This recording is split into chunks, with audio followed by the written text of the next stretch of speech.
¿Sabían que México es el país con mayores casos de abuso sexual infantil en el mundo? Y hay cifras mucho más impactantes. Hoy hablamos sobre el abuso sexual, qué es, dónde se da y cómo podemos prevenirlo con nuestros hijos. Hola mamás, hoy estamos con Regina Novello. Regina, a quienes no la conocen, es una mega especialista en todo el tema de prevención de abuso infantil. Regina, muchísimas gracias por estar aquí hoy. Al contrario, Lore, mil gracias por haberme invitado. Feliz de estar aquí con ustedes. Padrísimo. Este es un tema, mamás y papás, a quien sea que nos están escuchando, incluso si eres un tío, una abuela, lo que sea, que debería de importarnos a todos. ¿Por qué? Porque siempre estoy segura que decimos, a mi hijo no le va a pasar, a mi nieto no le va a pasar. Y es así justo los casos que son más difíciles, yo creo, de detectar. Entonces hoy invitamos a Regina Novello para que nos explique qué es el abuso infantil, cómo podemos prevenirlo, cómo podemos detectarlo. Así que le voy a hacer preguntas muy concretas para que Regina nos diga cómo hacerlo, qué no hacer, sobre todo para cuidar a nuestros pequeños, que estoy segura que a nadie nos gustaría pasar por algo así. Pero bueno, Regina, tú por favor, dame las estadísticas, o sea, hoy en México, ¿qué tanto se dan estos casos? Pues me encantaría poderte decir que muy poco, pero la verdad es que no es así. México es el país número 1 en abuso sexual infantil, en trata de menores, en consumidores de pornografía infantil y en productores de pornografía infantil. Se calcula que 1 de cada 16 mujeres a lo largo de su vida van a sufrir algún tipo de abuso y 1 de cada 4 hombres lo va a sufrir. Estas estadísticas es algo que seguramente a todos nos pone la piel chinita y tristes, pero justo para eso hacemos este tipo de contenidos, para entender desde que son pequeños cómo prevenirlo. Así que por favor explícame, ¿qué es el abuso infantil y cómo podemos prevenirlo? Mira, el abuso sexual es cuando hay un contacto que puede ser desde contacto de genitales, estarse estimulando frente a un niño, etcétera. Es un contacto entre una persona que es mayor con una menor con la finalidad de generar excitación en la persona que lo está realizando. Ahora, no siempre tiene que haber un contacto físico. Poner a un menor a ver pornografía, masturbarse enfrente de un menor, tener relaciones sexuales enfrente de un menor, sacarle fotografías desnudo, etcétera, también se considera un abuso. Es decir, todo lo que vaya a alterar su desarrollo psicosexual y que el objetivo sea utilizar el poder en contra del menor, o sea, a favor del que está cometiendo el abuso contra el menor y la estimulación sexual. Puede ser también un menor con otro menor, pero que exista una diferencia de 3 años en promedio en adelante. Ok. ¿Y hay alguna forma de que nosotros podamos prevenir este abuso sexual? Sí. La primera, y creo que la más importante para mí, es siempre darle un buen trato al menor. Cuando un niño o una niña crece en un ambiente en donde recibe un buen trato, va a identificar el maltrato al exterior.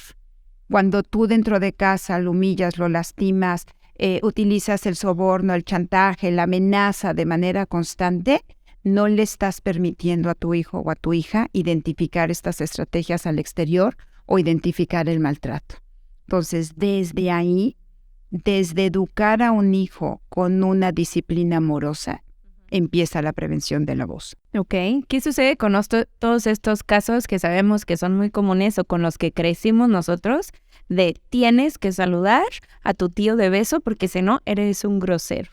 ¿Qué pasa hoy con eso? Porque ya no deberíamos de hacerlo. Por supuesto que no. Yo creo que las cosas han cambiado.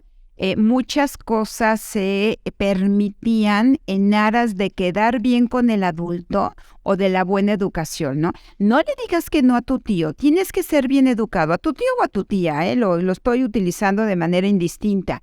No le digas que no, obedécelo ciegamente, te lo dejo con todo y nalgas. O sea, no nos permitían cuestionarle a un adulto, no nos permitían decirle que no, alejarse, expresar las emociones que nos generaba un adulto. Incluso lo que tú dices, el sentirnos obligados a saludar de beso y de abrazo a los demás. Cuando el niño o la niña a lo mejor es adulto y dice, ¡ay, no, qué horror! No quiero saludarlo de beso, por la razón que sea, ¿sí? Entonces, hoy las cosas cambian. tenemos que cambiar la narrativa. Y la narrativa es, tú tienes derecho a decidir a quién le quieres dar un beso y un abrazo. Tienes que ser educado. Pero yo fui hoy muy educada aquí en tu foro y dije, hola, ¿cómo están? Buenos días. Y no fui a darle beso a todo el mundo, ¿cierto? Se vale decirle así, oye, tienes que a todos echarles un puñito, saludarlos de lejos, pero tienes que saludar. Claro, para que sea educado y poder decir, hola, ¡mua!, te mando un besito, pero hasta ahí. Ok, va, perfecto. ¿Qué se considera, cuáles son las señales a las que nosotros deberíamos de estar atentos como padres o como cuidadores primarios para entender o saber que un niño está siendo abusado sexualmente? A veces las señales no son muy claras. A veces las señales se pueden confundir con otro tipo de problemática. Un niño que está ansioso, un niño que está, que está viviendo un momento difícil dentro de la escuela, dentro de casa, que hay violencia a su alrededor, puede tener diferentes síntomas que a veces se pueden confundir con síntomas de abuso, ¿no?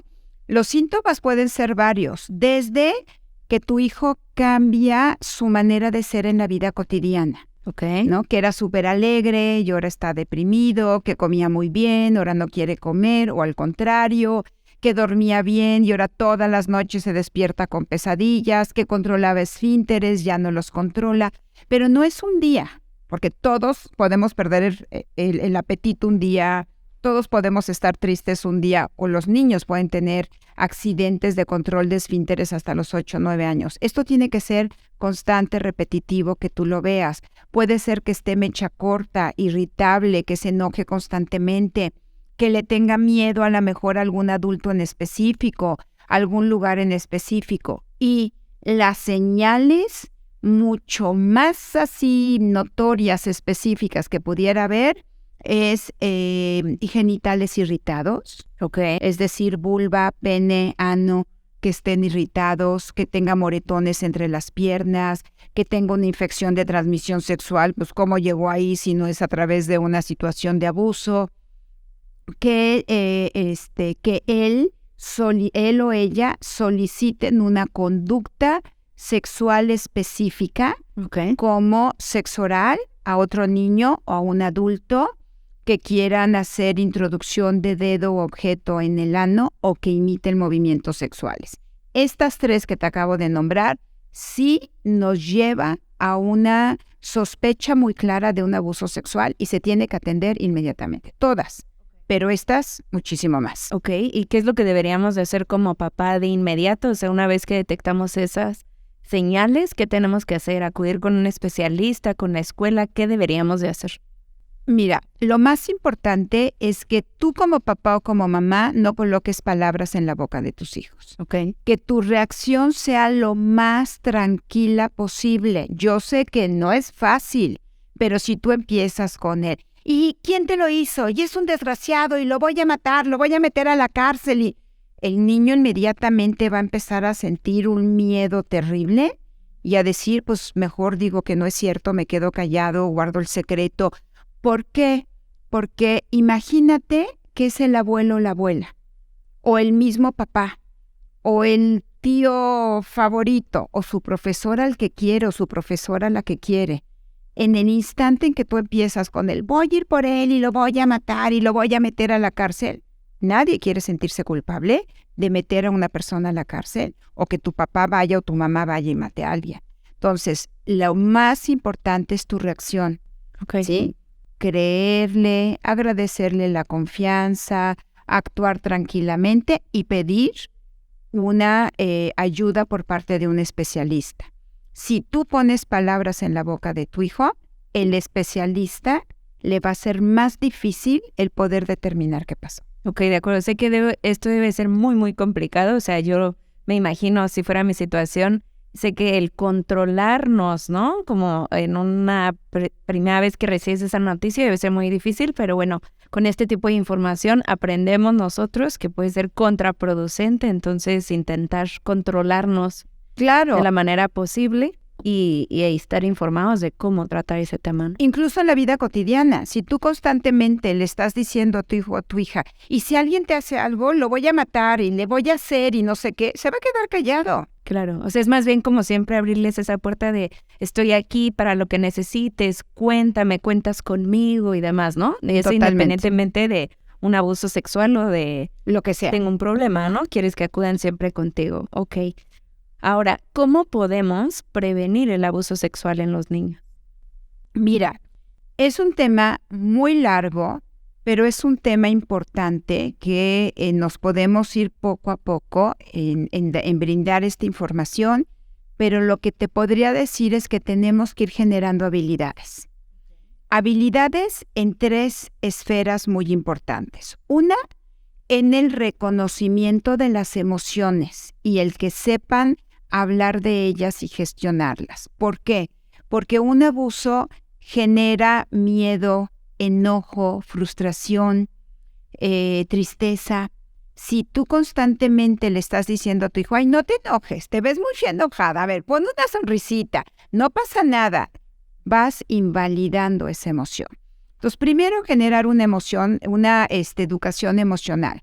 Segundo, una educación o una habilidades de la comunicación, que sepa, sí, con quién ir, quién es su adulto confiable, identificarlo, aprender a decir no, aprender a alejarse, ¿sí? Y por último, habilidades de prevención, que va desde poder nombrar los genitales por su nombre hasta poder saber frente a quién sí le puede tocar sus genitales, quién no, frente a quién puede estar desnudo, frente a quién no. En fin, toda una serie de información que se va brindando a lo largo de toda la infancia. Ok. ¿Por qué crees que es tan importante hablar de estos temas, aunque no nos guste? Incluso hace rato grabamos otro podcast y el mood era distinto, nos reíamos, platicábamos y ahorita como que en automático a mí incluso hablar del tema me pone la piel chinita.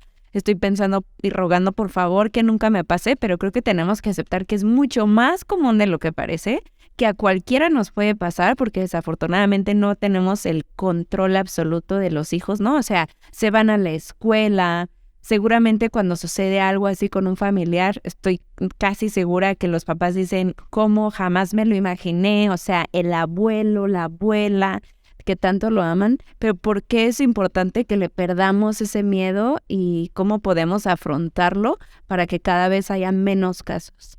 Para poder educar a nuestros hijos, para poder generar estas habilidades. Es como si yo te dijera, ¿tú le explicas o no a tu hijo que te tiene que dar la mano en el momento en que están en un lugar público o que no se puede cruzar la calle solo? Claro que se lo explicas. ¿Por qué? Pues porque no quieres que te lo roben y porque no quieres que lo atropellen. Entonces, si tú no lo harías y no lo hablaras, es una manera, pues, de meter la cabeza debajo de la tierra y hacer como que las cosas no suceden. Entonces, al contrario, tú agarras y le dices, no, mi vida, tienes que estar cerca de mí, no te puedes cruzar la calle solo, me tienes que dar la mano.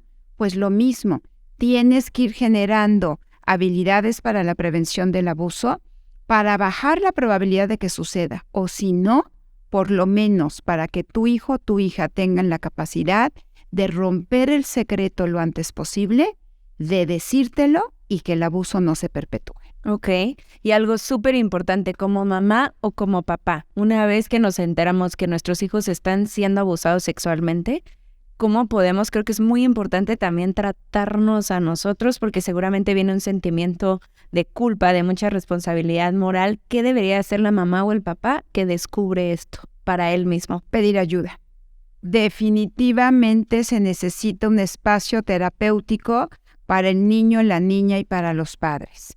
Desde aprender a no revictimizarlo y constantemente estarle diciendo, ¿y ya estás bien? ¿Y cómo estás? ¿Y qué pasó? Y vuelven a platicar, ¿no? O sea, desde no volverlo a convertir en víctima hasta tú mismo poder trabajar con el dolor que eso genera y, como dices tú, con la culpa de qué pude haber hecho que no hice y que esto llegó a mi hogar. Entonces, trabajar en equipo. Okay. Y se tienen que trabajar los padres, se tiene que trabajar también con el niño o la niña. Ok. Y un adulto que fue abusado sexualmente en su infancia, lo mismo sería terapia, seguir trabajando en estas relaciones. Claro, y déjame quitar un mito. No todas las personas que cometen abuso vivieron un abuso en su infancia. O sea, no es, viviste un abuso en tu infancia y ya te convertiste en abusador. No, por favor. No podemos decir esto porque entonces habría muchos más abusadores de los que nos imaginamos, ¿sí? Entonces, no, todo en esta vida se puede resignificar y podemos salir adelante con una ayuda profesional de todo.